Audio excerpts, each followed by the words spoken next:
Hey everyone, welcome back to another episode of Lead, Sell, Grow, the Human Experience Podcast. I'm your host, Eric Konovalov. And if you like my shirt, go to shopthegoalguy.com. Julia created some awesome shirts there. And be sure to hit like, subscribe, share this episode if it adds value to your life. Now, let me introduce my guest. He is one of the world's most renowned coaches. He's got a line of people waiting for him globally just to be in his presence. He is the founder of AJC Coaching School and Powerful Men's Immersion. He's been called the modern Gandhi. Ankush Jain is here joining me all the way from England. Ankush, welcome to the show. Hey, Eric, thanks for having me. It's a real privilege to be here. Man, it's an honor to have you. So you were one of the names. I think I shared the story. If you guys have not heard my interview with Kusudi, you got to go check it out. And in the beginning of that story, I shared how I reached out to the ultimate coach, Steve Hardison. I asked him to come on the show. He called me. I sent the guy an email. He called me up to tell me he will not be coming on my show. Who does that? But he said, I got three guys that you have to interview. Ankush was one of those guys. And as I started diving in and learning more about you, I realized why he recommended you. You are one powerful person just to be around. Your energy is, I don't know, I feel it. I feel it, Ankush. So welcome to the show. Before you became a coach, what were you doing? Before I became a coach, I had a corporate job and I worked in a field called procurement. So some people know what that is, some people don't. So in essence, I was in charge of spending other people's money for a big corporation. And I mean, literally millions and millions of pounds or dollars. I was in charge of doing deals and creating contracts, negotiating, and I had a lot of fun doing that. And sometimes people would look at me. I remember distinctly one time a lady, we had a negotiation and she looked at me and she literally looked at me up and down because she couldn't believe I was so young. And I was the representative for that company. But yeah, that's what I used to do. And I really loved the human part of that, the dealing with people, the negotiation. But my passion for the last 20 something years has been coaching and personal development.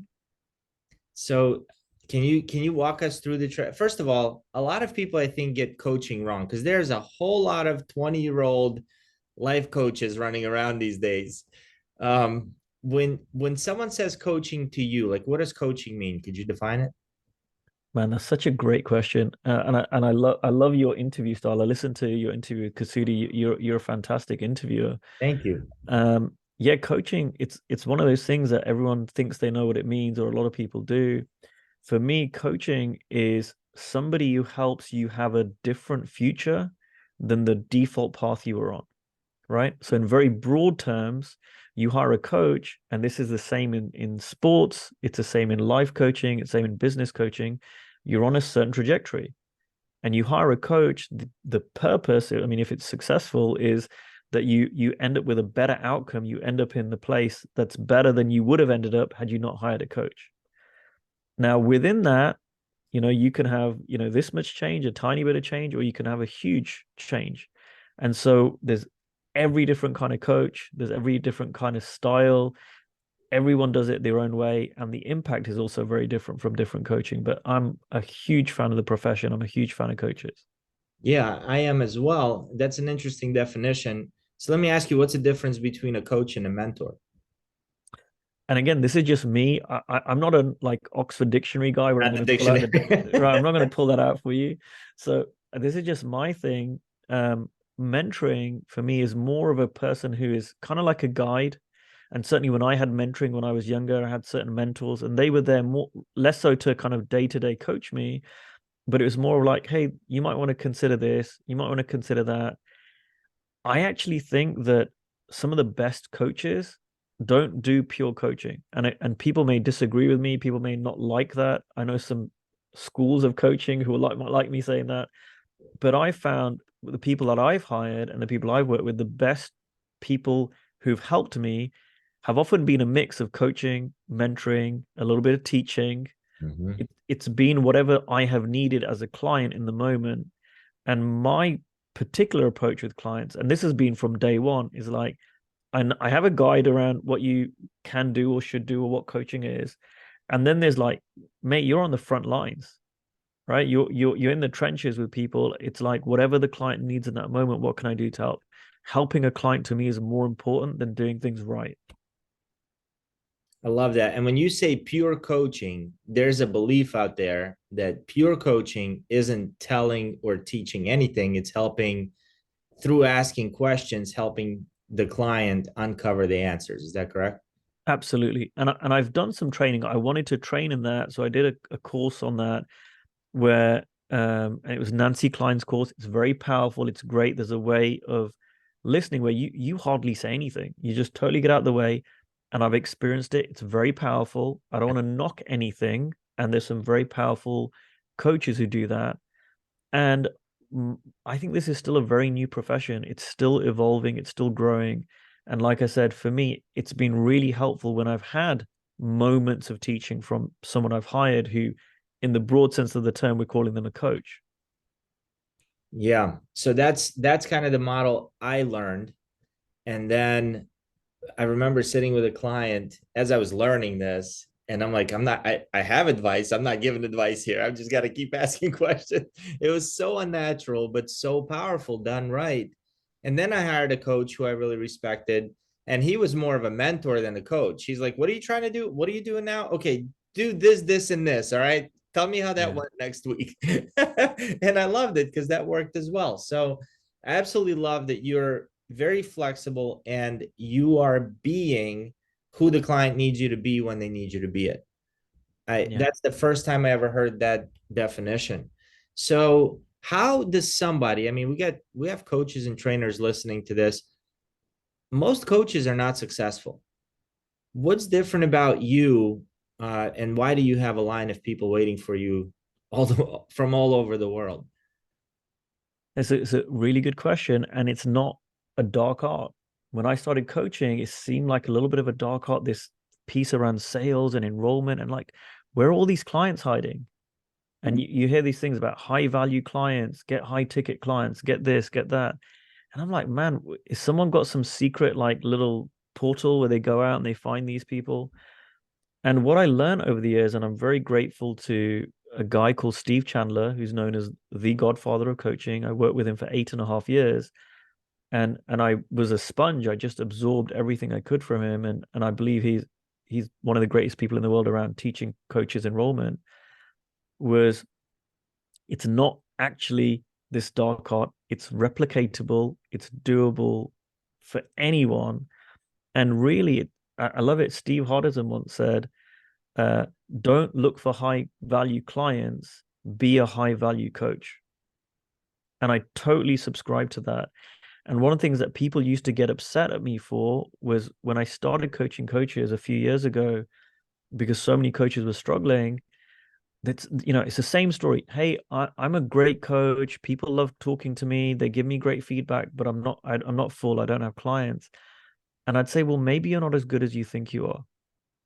And that really used to upset coaches because, it hurts their ego. And I don't mean it in an offensive way. I don't mean it to upset people. I'm trying to be helpful to say, well, there's levels to the impact you have. And this was true for me too. And it's still true for me. So what I was doing 10 years ago was helpful. I had good feedback. And then every single year I've been coaching, the impact gets better and better. So as the impact gets better and better, guess what? The demand for my work goes up, my fee goes up. So there are many reasons, but one of the reasons I'm in demand, and again, it's replicatable. And I don't want to hide this. I want other people to know because I want everyone in the profession to succeed because it benefits all of us, is I have reinvested my income that I've made in getting better and better as a coach. I've coached as much as I can. My services are set up, my pricing is set up to keep me busy. I love coaching. I'm not one of these people that wants to work 2 days a week. Now, if you do, or you want to work one day a week, that's great. I got a marketing email today. Hey, I help coaches like you just work 10 hours a month. I like coaching. It's not work to me. I love it. Why would I only want to work 10 hours a month? Like, this is fun to have this conversation with you. So for me, the more I coach, the better I get. So I want to, and I work with a lot of coaches around this, like set yourself up so you're full, get full. That might mean charging a little less than you're charging now. It might not, but get full first. Mm, Once you're full and you're in demand, if I've got space for 10 clients and I've got 10 clients and then I've got 3 people wanting to work with me, I'm not stressed. I don't get needy, I don't get pushy, and there's no tactic around it. I can then, and this is true for me right now in the since last Friday, I've had 4 different people say to me, I want to hire you, and I'm full. And I've got a space opening up, and I've just said, it's first come, first serve. I like all of them, and it's just going to be fun for me. And whoever comes in, comes in. And if they all want to work with me, I'll just have to space them out and we'll push the start date back. And that's not me saying, oh, look at me, I'm cool. That's anyone can do that. And you could say in some ways, I'm undercharging, right? mm-hmm. Because I could charge more. And I did this back in the day, like, oh, I'm gonna have this high fee thing. I didn't really enjoy it. I like coaching people. So I create that, and you can create a lot of income as a coach, charging less than you think if you're actually full. And it just becomes this real great cycle, because then you're always full. That creates more demand. You have more people out there knowing, as long as you do good work. And then if you're reinvesting that income into getting better, you can't lose. And I tell coaches it's a little bit like an Amazon thing, right? If you look at Amazon at the beginning, they didn't turn a profit for so many years. What they did was, we're going to really create the best online purchasing system ever. So they started making a bit of money. They started making a bit more money, but they don't sit back on their laurels and go, great, we made the money now. They're constantly improving. Now, if you wanted to start a website to compete with Amazon, it's too late. They're miles ahead and they're not stopping, right? And Yeah. so it's a business model that works, and you see it in so many industries. It's the same thing with coaching. So, And go on. sorry for interrupting. You're now coming from a place where, I mean, you've been doing this for 20 years, I've been coaching, officially, properly coaching, for coming up to 11 years. 11 But I've years. been in personal development for like 22, 23 years. Okay. So over a decade, you've been coaching, but how did you get full to begin with? It took me a little bit of time. I struggled. Like I said, I worked with a great coach called Steve Chandler, and Steve started pointing these things out to me, right? And I got to, like, I'd done a couple of years of training. I was getting good as a coach. I was learning some things, and Steve just, and he's a guy who wrote The Prosperous Coach. It's one of the most famous books in the coaching sphere. So I'm thinking, he's going to teach me how to sign people up at a real high fee. And we just started working together, and there was a prospect that had reached out and wanted to work with me, but the fee was a problem.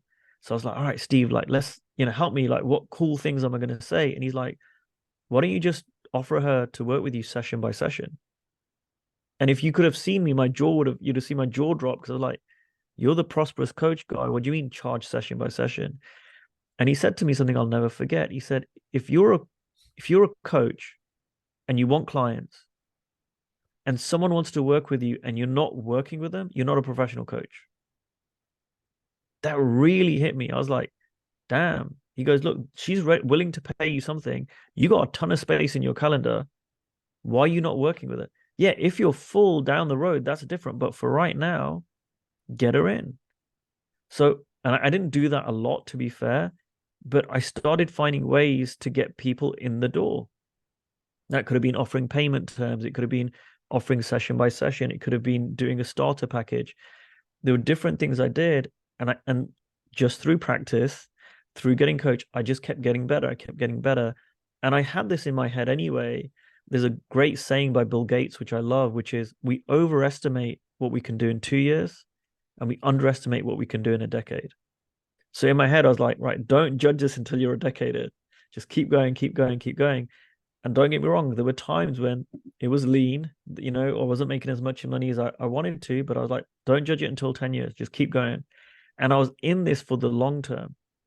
And what's happened is now, 10 years in, all that investment's really paid off. And now people look at me and go, wow, how did you create that? Well, I put in the work, What did the right? work look like? Was it like a lot of outbound? Was it networking? What were you? I'm picturing somebody listening now who's a struggling coach. Maybe they've been doing this for a year on and off, 2 years. Maybe they have a job and this is like their dream is to make this their full-time thing. And they don't know how to reach out. Like for me, for example, I personally have the I think if I take a look at how I get my clients, it's most of them are referral based Hmm. at this point. And I personally don't know how to reach out to somebody and say and try to sell coaching services from like on a cold call. Because I feel like if somebody Yeah. did that to me, I would almost be offended. Like, what do you see Yeah. that's wrong with me that you think you need to fix? Right. Even though I know coaching isn't about necessarily fixing somebody, it's about helping somebody get clear, figure out what Hmm. steps they need to take so that they can get to where whatever their next level is, right? And we all have that next level. It's not about somebody being broken. But for those coaches who are listening, right? We got you. I mean, you're coaching and training coaches on how to fill their pipelines, grow their coaching practice. Could you give me some insider tips or secrets of what somebody could do today? I don't want there to be any I'm giving this away constantly. So these aren't secrets. These are things that people don't know, but actually they're not secrets. So I want this to not be a secret. I'm following Dr. Robert Cialdini's laws of, influence here. I'm trying to Yeah. make this way more special than you're doing. Can you help me here, Ankush? You're like, these aren't even important. I'm giving them away for the free. You can go get those in like a free magazine. well, Oh, this is actually pointing. This is answering the question, okay, right? I'll get serious. Because like it's great, right? This is what's answering the question because it's the opposite of what everyone tells you. So when I was now, it's different now. Like you, a lot of my business comes through referrals. I get a lot of renewals. It's established. But when I was starting out, I would look for people that I could help. That's it. Mm, And I would give it away. There's one of the things that coaches say, I don't want to give it away because then they won't hire me. And I call BS on that. That's not true. Be helpful, be of service. So I back in the day, and I'm showing my age, I'm a certain demographic. I spent a lot of time on Facebook before I became a coach, just for like posting pictures of going out, interacting with my old uni friends, whatever. It was big in those days. So I had a full-time job. I'm reading The Prosperous Coach. I'm getting coached by Steve Chandler. And I'm like, I don't have time to go out after work to go and start networking or cold call. Like, God, that sounds soul destroying. So I'm like, all right, what are these guys saying? Okay, where can I practice that? Oh, I can practice that on Facebook. And this isn't about Facebook. You see this on LinkedIn. You see this on any social media thing. You see this in real life too. If you actually have open ears, you will hear problems all day, every day. mm. Your friends are telling you problems, your family are telling you problems, your coworkers are telling you problems, people are telling you problems online, everywhere. Now, if you are a skilled coach, you are able to help people with their problems. That's what we do. So when I said the job of a coach or what coaching is to create a different future, you can only do that if you're going to have an impact. So as a coach, problems are your friends, right? Any problem, that's great. If a client comes to me, oh, coach, I got a real big problem. I'm so happy. Great. Now we got something to work on. Now we can do something with it. So I would see people online, for example, and I was part of these personal development groups because that's where I used to hang out for 10 years. So I'm not going anywhere special. I'm just where I am. And I see people going, hey, man, I'm struggling with this. Right. And it could be like, oh, I'm just really stressed out right now. It could be, I'm looking for a new job. I just got laid off. There were a million things. So what I would do is I would send the person a private message. And this isn't like cold calling them. I'm just like, hey, I saw your post. I got a resource that I think is going to be really, really helpful to you. Right? Would you like it? And I've got it as part of my training as a coach, and I paid a lot of money to get access to these resources. And I've asked the guy who runs the program, and this is true because this wasn't available publicly at the time. I said, I've asked the guy who gave me the resource, can I share it with people individually? And he said, yeah, as long as, you don't put it all over the internet because it was part of his paid program. And people would be really grateful. So if I reached out to 10 people, 8 of them would say, yeah, please send me the resource. It was an hour long. And I go, great, here's my request. If you listen to it, let me know how it went. And if you're not going to listen to it, don't take it. Right? No, there's no, you don't need to be obliging to me, or like, it's fine. I don't mind. If you want it, great. If you don't, let me know. Okay, yeah, I want 8 people take it. Of the 8, half of them don't listen to it, even though they said they would. That's life. I'm not going to try and follow up or chase or harass people. That's not fun. It's not fun for them. So the other 4, they come back. Hey, yeah, I listened to the audio and I didn't quite get this, or I've heard all that before, or wow, that was really powerful. Whatever they say, often I'd say, well, do you want to have a conversation about it? Real simple, right? There's no selling as such. I'm not putting them into a funnel, join my email list or anything. I'm just like, do you want to have a conversation? So let's say of those 4, a couple of them, because some of them don't get back to you again, go, yeah, let's have a conversation. So basically, for every 10 people I find struggling, I'd end up with 1 or 2 conversations. And it's not just a numbers game. It's just, I'm looking for people, and this is true today. I'm looking for people that are open. The number one thing I look for in clients is enthusiasm. I don't want to try and force someone. I don't want to ram coaching down their throat. So when someone's open and they want to have a conversation, we talk. So let's say I talk to 2 people. Of those 2 people, half of them hire me, right? Mm-hmm. So I'd end up with a client. And I just basically, that was one way that I did it to build up the reputation, right? And I've got to deliver. That's the thing. You can't just like, hey, do you want to, if I couldn't help someone, I wouldn't do that, Very nice. right? Yeah. I remember, so I didn't read The Prosperous Coach. I listened to it, and I usually listen to books like that as I run. And I remember one concept from The Prosperous Coach where he says, invite people to a free coaching session, like off the bat. I thought that was really interesting. I started using it, and it's very effective, actually. So, yeah. Steve Chandler's, I looked him up. He's a pretty interesting guy. Okay. So, do you now, I'm assuming you're a client of Steve Hardison now, or That's have, correct. Yeah. okay. Where did, there's so much I want to unpack here. Where did, um, what do you call you? Modern Gandhi? Is that it? Yeah. Where do you think that came from? You know what? Steve has got an uncanny ability to see things in people that they don't see in themselves, right? So when I went to Steve, I was doing all right. I'd worked with Steve Chandler for years. He gets to a stage where he wants to retire or semi-retire. So I go, all right, where am I going to go after Steve Chandler? Where do you go? And I'm looking around at a lot of coaches, and I'm like, nothing's really pulling me. And I think, well, let me try out Steve Hardison. You can't go better than that. So we have a session at the end of 2021, and it blew my mind. Like, we covered in one session, my professional self-esteem jumped up tenfold, and my income jumped up, like, just rocketed. But So why? I mean, you can't just wait. You can't just glaze over that. What about that session got your, self-esteem to jump up? And I figure once you're seeing yourself as somebody way higher than you were, income's going to follow. But it follows, yeah. what was it? So I'll tell you. So I've written about this online. People still talk to me about this. So I'll try and give you the short version. I'm I'll go and visit Steve, pay him thousands of dollars to be there. I'm like, I don't even know what I want to talk about. So the thing that was on my mind is like, I got one session.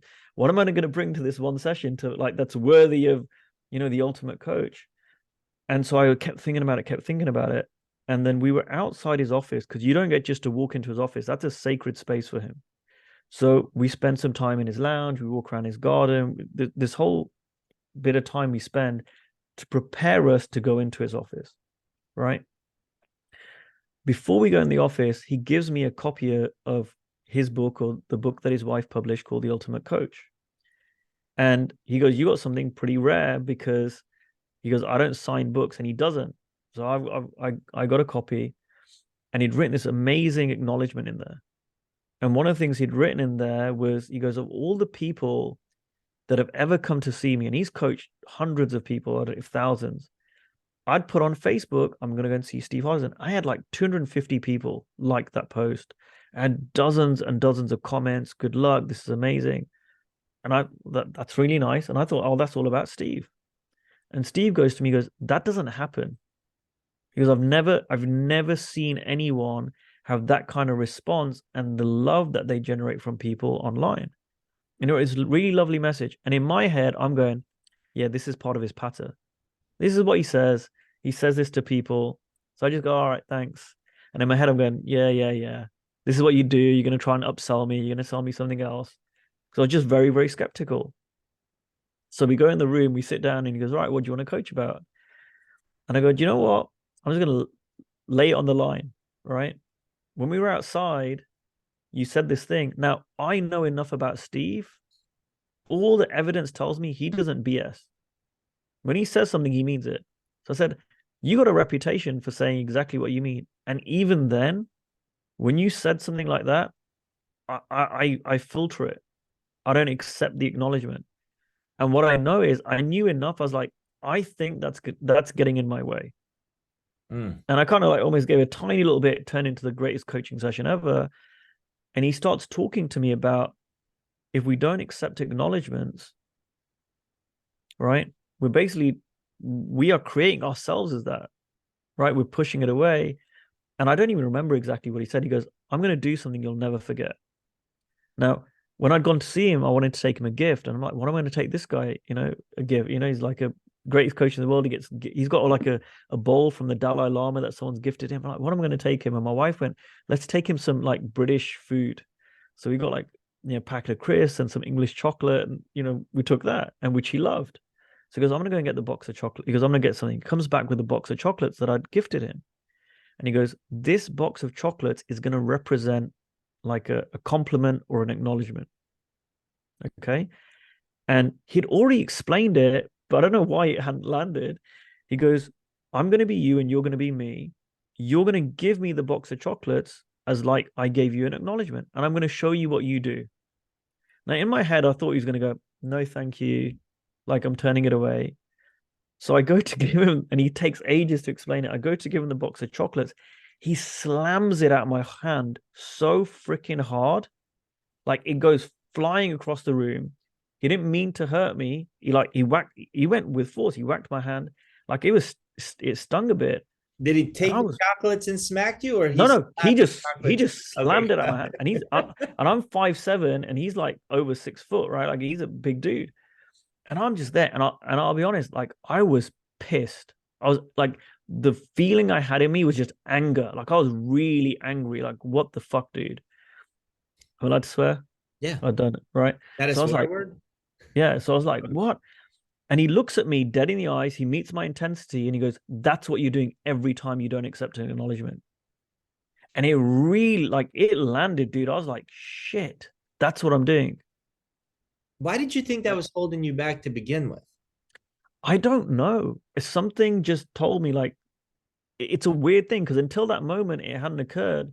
But I know my Steve Chandler, who was my former coach, had said to me, look, your professional self-esteem is lower than realities. He kept telling me this. Right. So I had some inkling that there was something connected there where I'm like, I'm not accepting acknowledgements. I'm like, no, I'm pushing things away. I was playing small than what I actually was. I was like, no, I'm still a beginner. Right. So he does this, and then this is the interesting thing. He goes, we're going to change the roles. He'll be him again, and I'll be me. And he goes, now you give me an acknowledgement, and I'll be me, and I'll show you how to accept it. Dude, I can't even remember what he said. And I'm a guy, right? Like, I don't get too emotional, I don't think. I start crying. The way the guy, and I'm like, as a bloke, you're like, I'm not going to cry. I'm holding it in. And I can't help it. The way he accepted the acknowledgement, I have never, ever experienced anyone love themselves like that. And then he goes, I'm going to give you some homework. And he goes through, goes, right now, I want you to acknowledge yourself. We do that. I guess I can acknowledge myself for quitting my job and becoming a coach. I can acknowledge myself for this. I come up with 3 or 4 things. And he goes, right, time's up. But he goes, this is what I'm going to do. And he throws me a legal pad, like from his, pulls out a drawer, empty legal pad, throws it. He goes, fill this up with acknowledgements of yourself by the time you get home. What does an acknowledgement of yourself look like? So for me, it was like, I acknowledge myself for any accomplishment that I've done. So it's like, I got a first class degree. I acknowledge myself for failing my driving test 5 times, but not giving up and still passing within a year of starting, right? Like I was determined, right?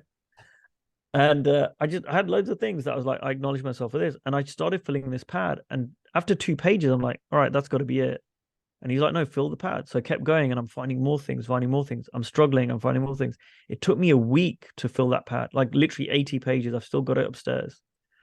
By the end of that week, I had rewritten who I was. Like the way I was talking to people, the way I was being was totally different. Now, anyone can do this. Anyone who's listening to this can do this. But no, everyone listens to it and goes, oh, that's a nice story. But like to fill 80 pages, and I'm not like double lining, I'm like literally one acknowledgement per line pretty much.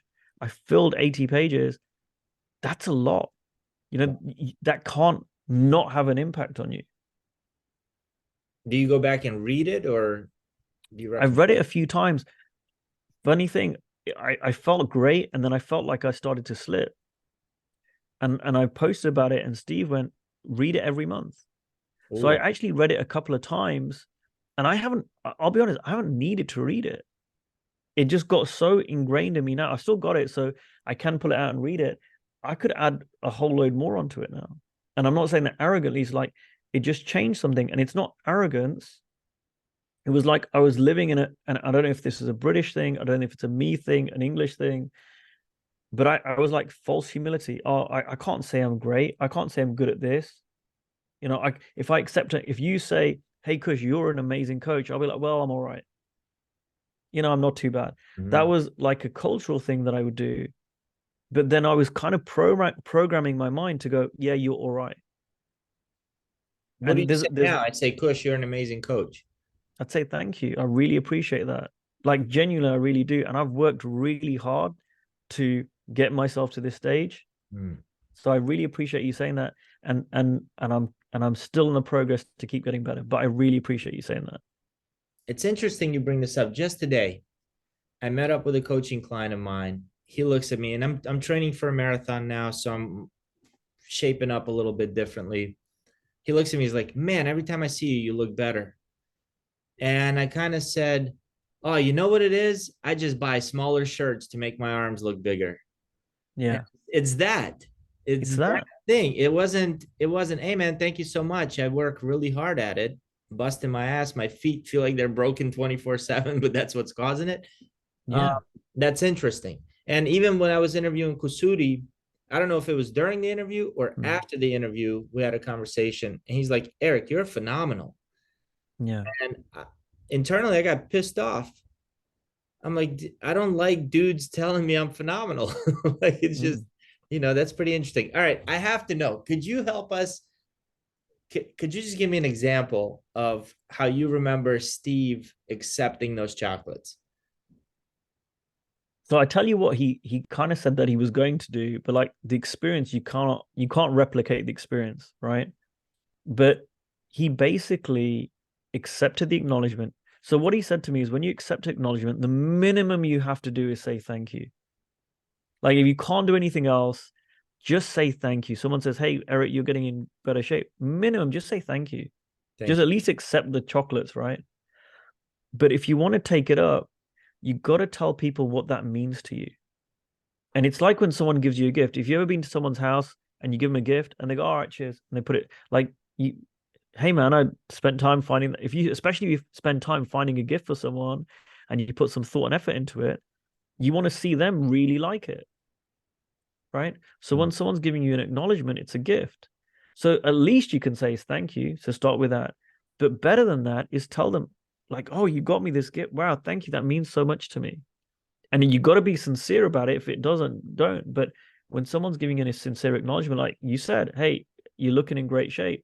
And I'll tell you something, Eric. I thought that when we got on the call, I was like, man, you're looking, I didn't notice that last time. You're looking good. Thank you. I really appreciate that. I'm working really hard at it. That meant you made my day, Ankush. Thank you. Right. And here's the thing, often like this happens. This is a funny thing. My clients all know this about me. I really like fragrance, cologne, right? It's like a little hobby thing that I have. And a client came to see me yesterday. And the first thing he said when he came and gave me a hug and he goes, "Oh man, you smell great." I said, "Oh, thanks." And I left it inside in my head. I'm thinking, man, you don't understand how much that means to me because I'm such a like a enthusiast of these clones and stuff. I didn't say it. I remembered, and late in the day, I said, "By the way, I need you to know something. You know, when you complimented me on my fragrance, I go, that really means a lot to me because I'm really like into that stuff. So I appreciate it." Right. And he goes, "Oh, cool." Like he liked that, that meant something to him. Right.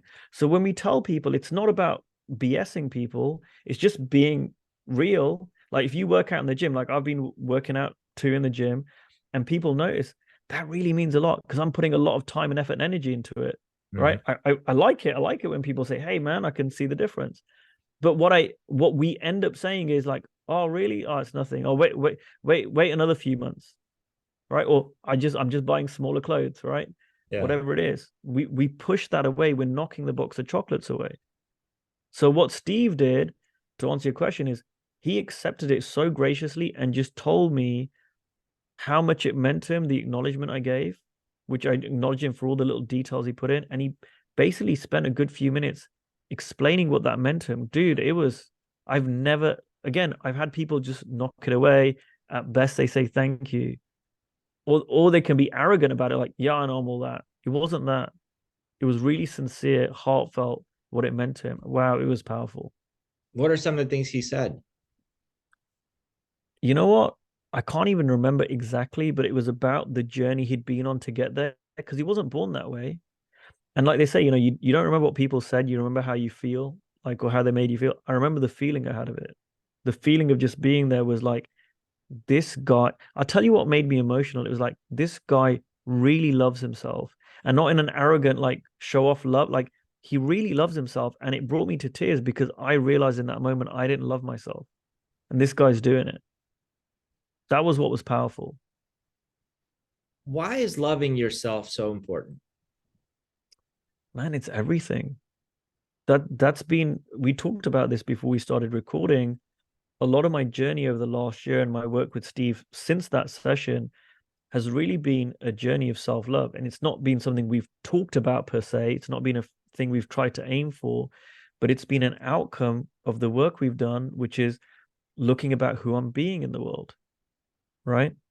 So a lot of the work I do with Steve, all of the work I do with Steve is around who I'm being and who anyone is being. It's all about this beingness.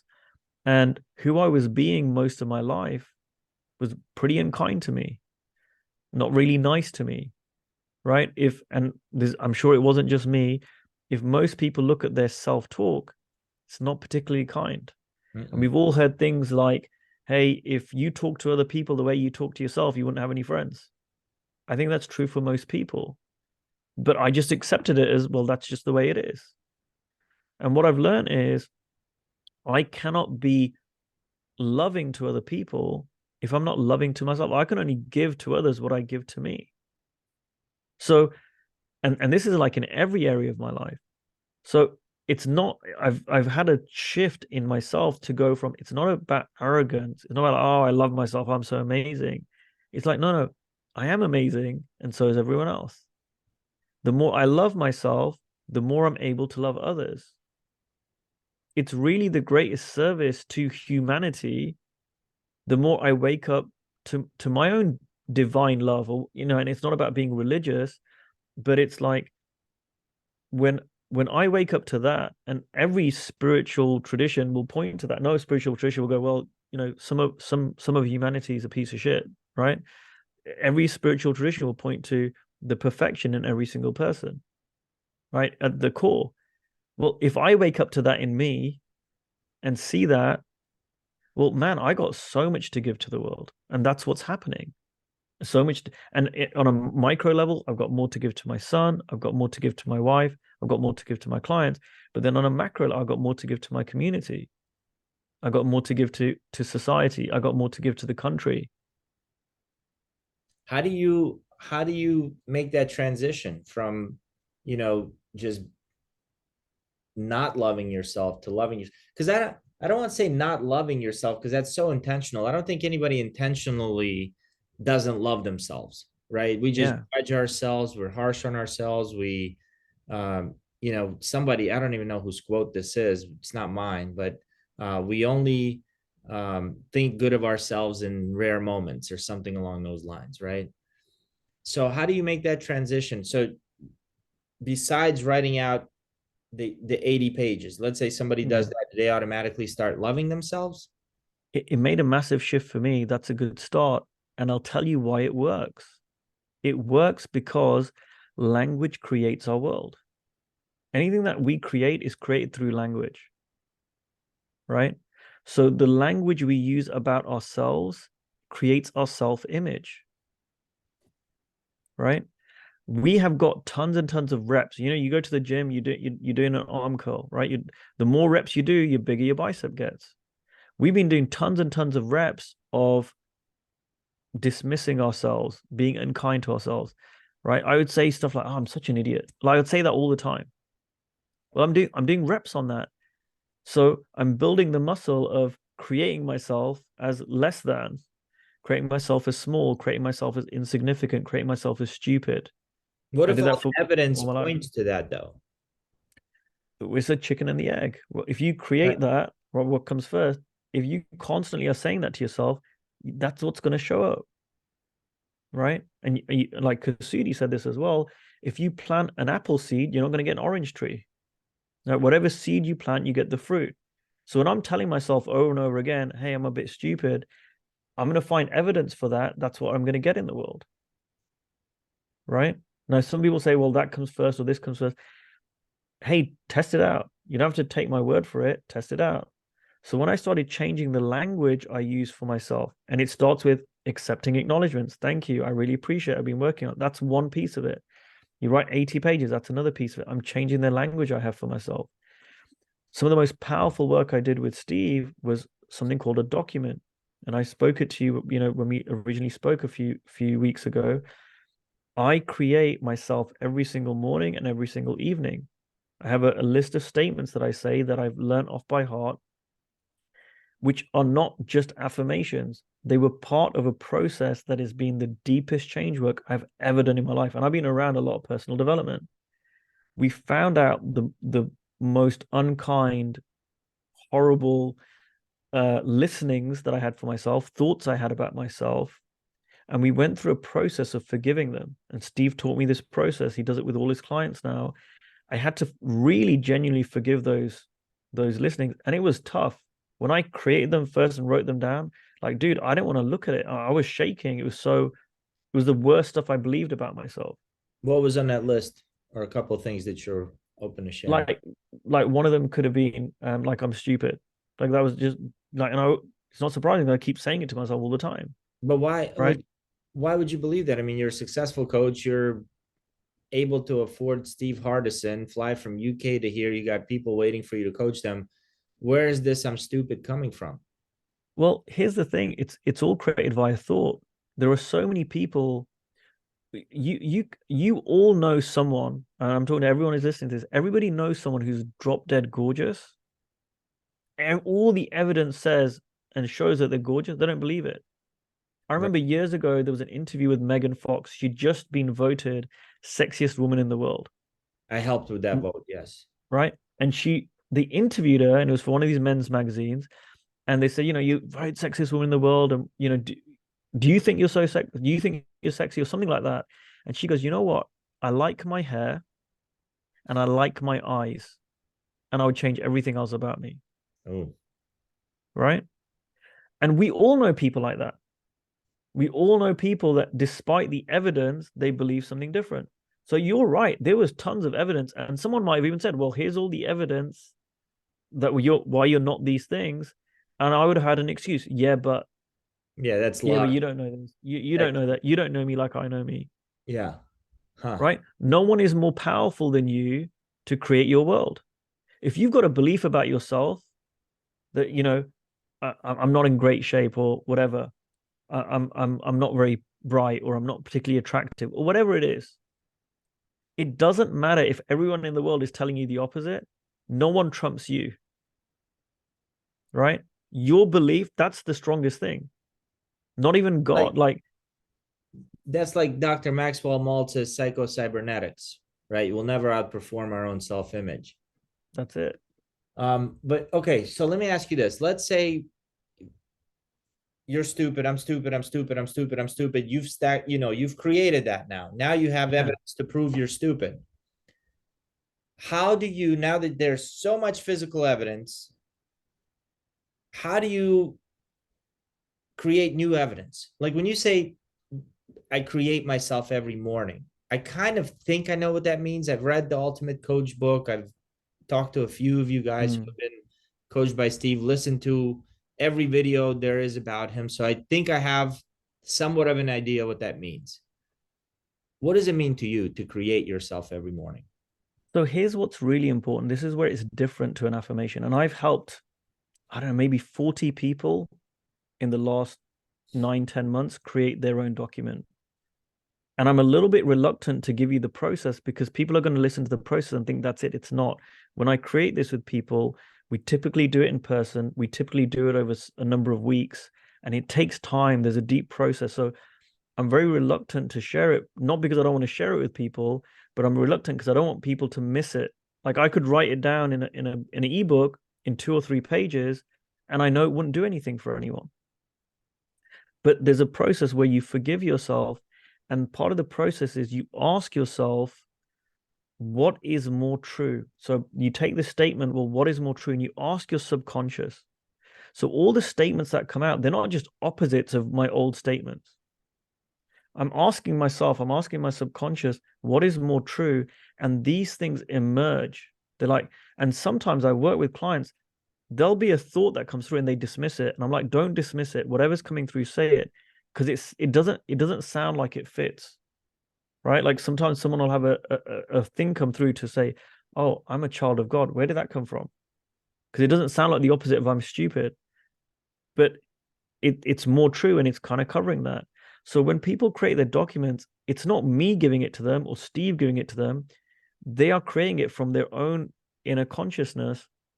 And when I went through my list, which was so different to what I believed about myself, I started to see evidence already. Like you say, there's evidence of you already this, and this. I started to see evidence of that, like immediately, which I hadn't noticed before. It's like this age-old thing. You buy a red car, you start seeing red cars everywhere.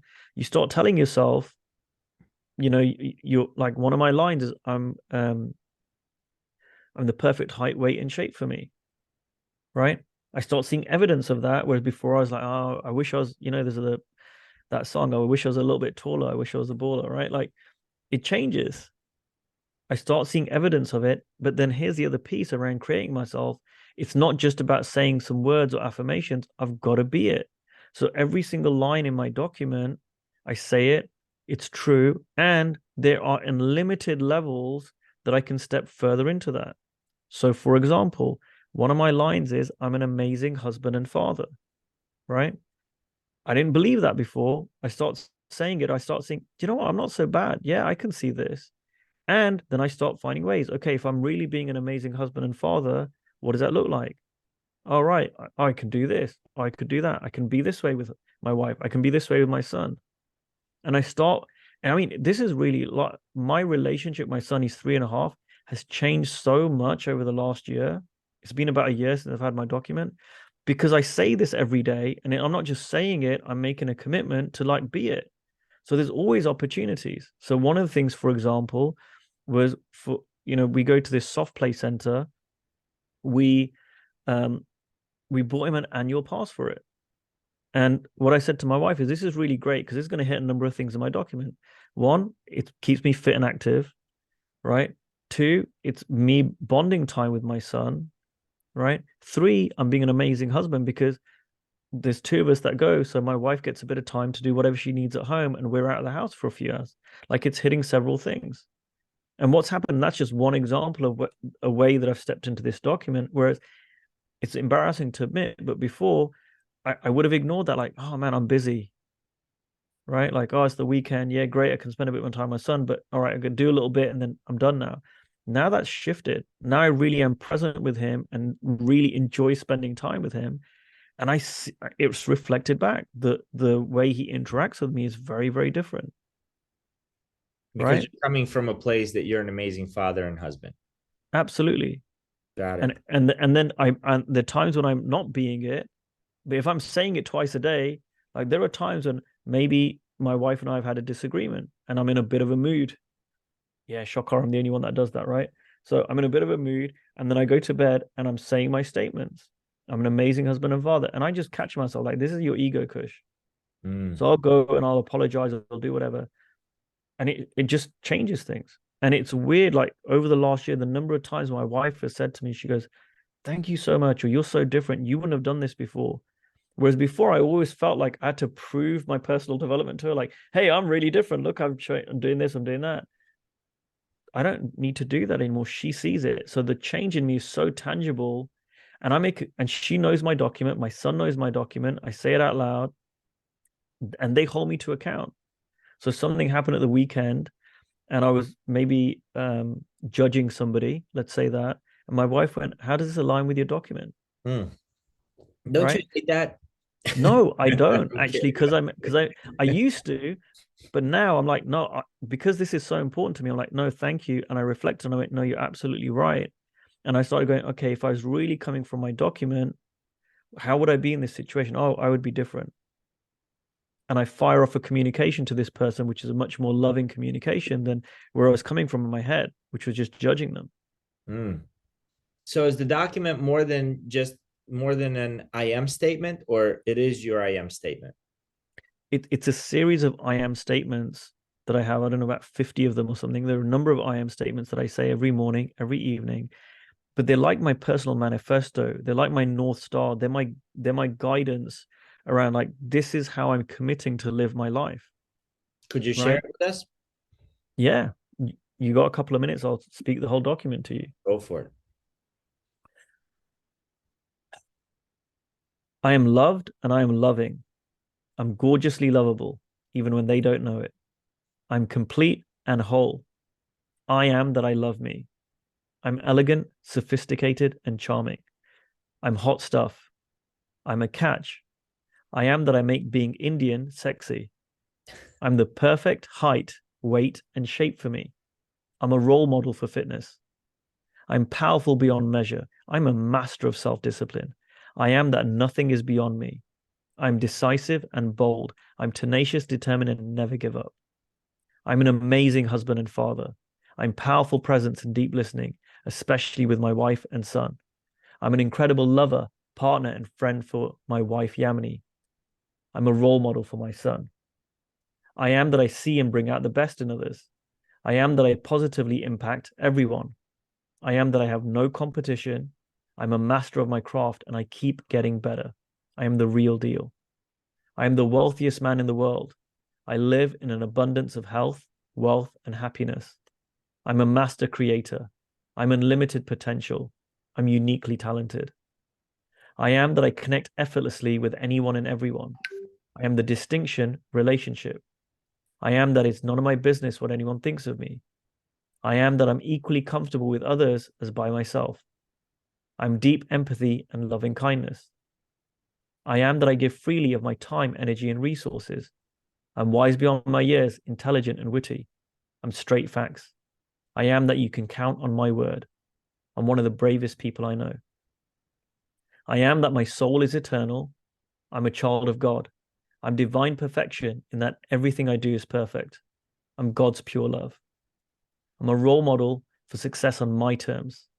I am that I create miracles every day. I am that I never fail, for an attempt can never fail. I'm a pillar of strength in every way, and especially for myself. This is who I am. This is who I create myself to be. And my parents named me Ankush. That's more than just an affirmation. Like you believe that. Yeah. It came from inside. Yeah. Like if I was to write that down and just started saying that, besides the I make Indian sexy, if I took the rest of it, which could fit, right? And write it down and I start repeating it morning, noon, evening, I would not get the same results as you because it requires more work than just saying it. Absolutely. What's the work? Well, it's two things. One, it wouldn't be your document.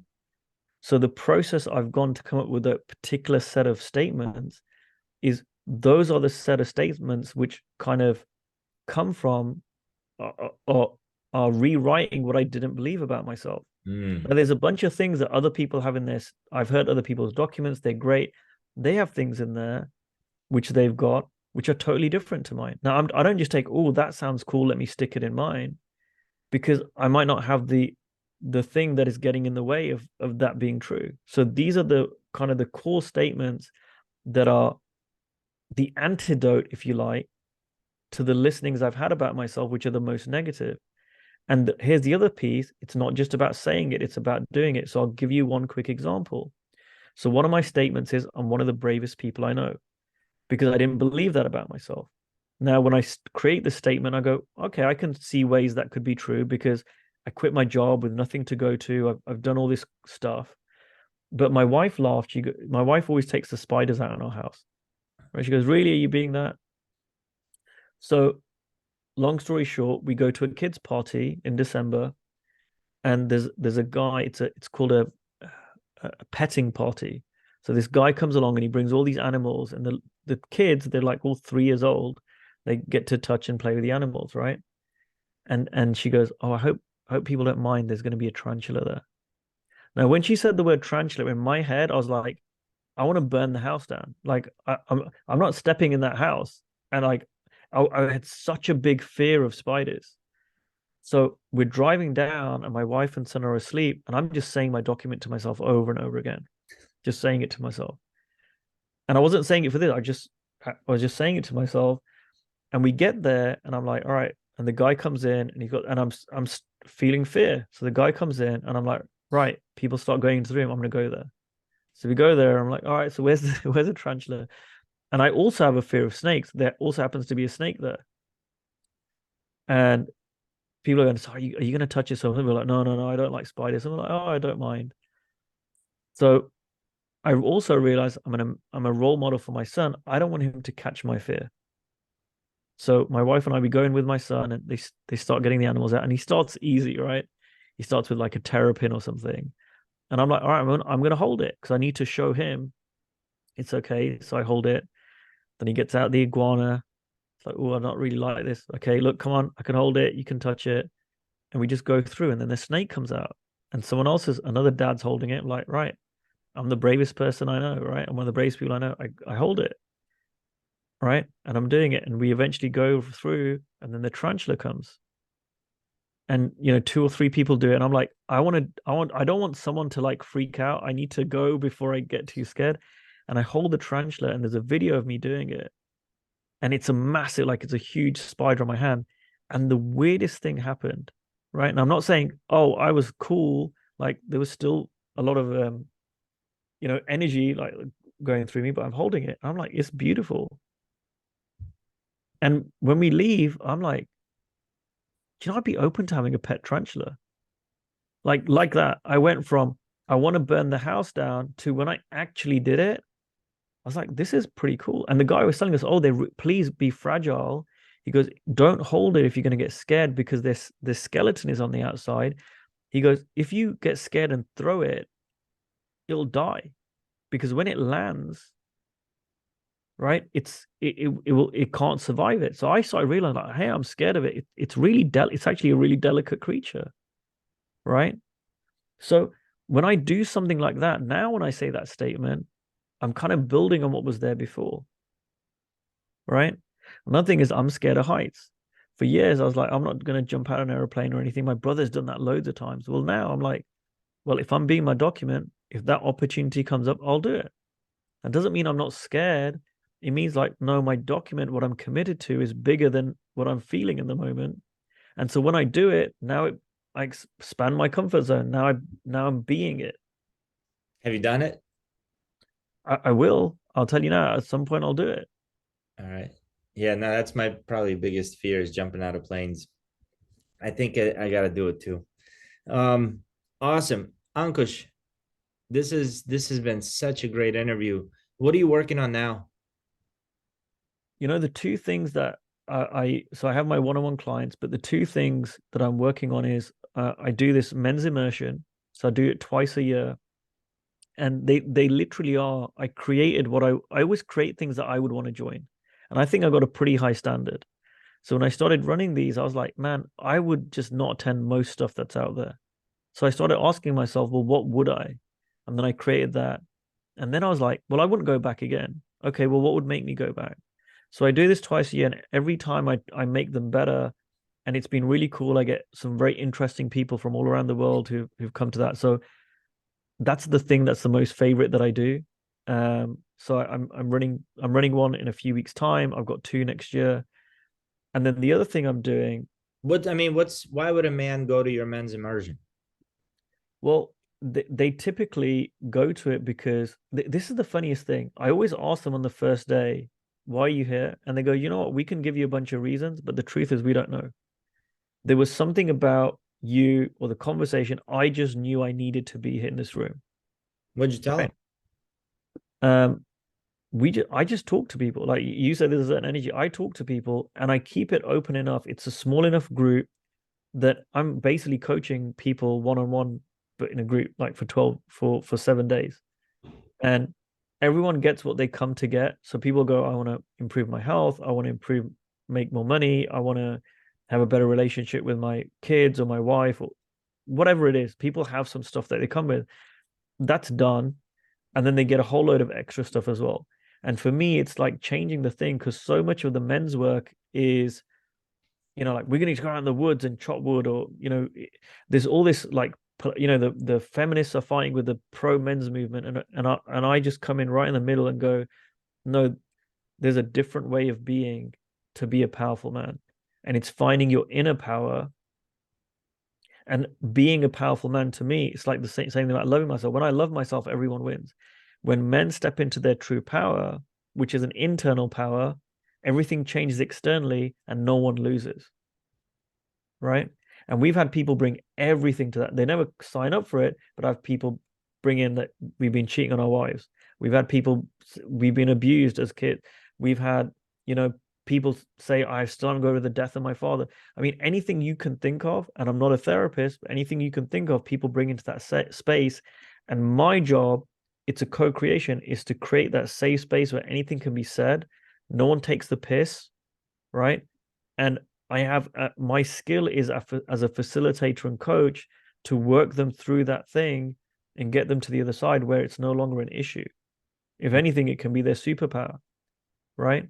And the starting point for me is everyone is way, way, way more powerful. I always say to people, if you put yourself on a scale of 100% being the most powerful you think you can be, what are you operating at? And people come back with 5%, 10%, 20%, 60%, 70%. No one says 100, right?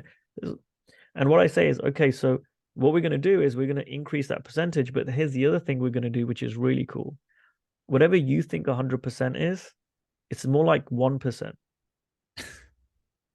right? We're going to expand what you see as possible in terms of what it means to be powerful for you. And that's exactly what happens. It's like on two scales. So in the out world, they create more and they do more and they be more. But also they realize that 100% thing, that's like 100% is way higher than they realize. So that's something I'm very passionate about. I love doing it. And then on the other hand, like you mentioned, I'm running this coaching career school. And that started off being kind of a continuation of what Steve Chandler used to do. He used to run this ACS program, but it really evolved. Like I had an insight last year. And again, it's something that I get these inspirations, I get led. And I was like, no, this is about changing the industry. Because I've been working with Steve for so long. And I went, Steve Chandler, and I was like, Steve, why do not more people know this? You've had the Prosperous Coach, it sold tens of thousands of copies. But really, when you get down to it, when I talk to people, they don't really understand how to build a prosperous coaching practice that is, really very, very prosperous, but also doing good work. It's sustainable, all the rest of it. Really, it's not, and the people that are, they're the exception. It's not the norm. And I'm like, why isn't this just normal now? And I realized the school is one of the vehicles of that. But my job, what I'm trying to do there, is I want it to be that coaching is at least as well paid as any other profession. And right now, typically the average coach doesn't get paid as much as the average lawyer, doctor, accountant, any other professional. So I want to change the whole industry.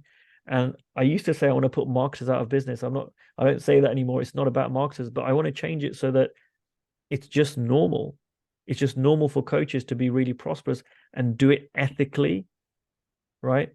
I don't teach funnels. I don't teach, marketing campaigns. And if people do that, that's great.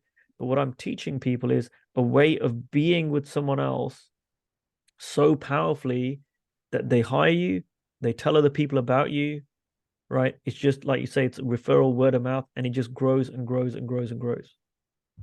Wow, that's awesome. So how can people get in touch with you or find out more about you? Easiest way is my website.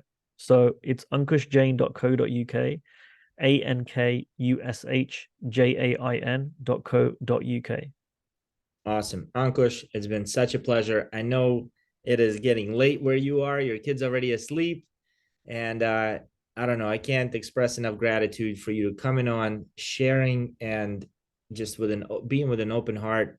I really, really appreciate you. So thank you. Oh, you're most welcome. Thank you so much. Like I said, you are a brilliant interviewer. I get interviewed a lot, and this has been really, really fun for me. Thank you so much, my friend. I'll talk to you soon. Bye, everybody.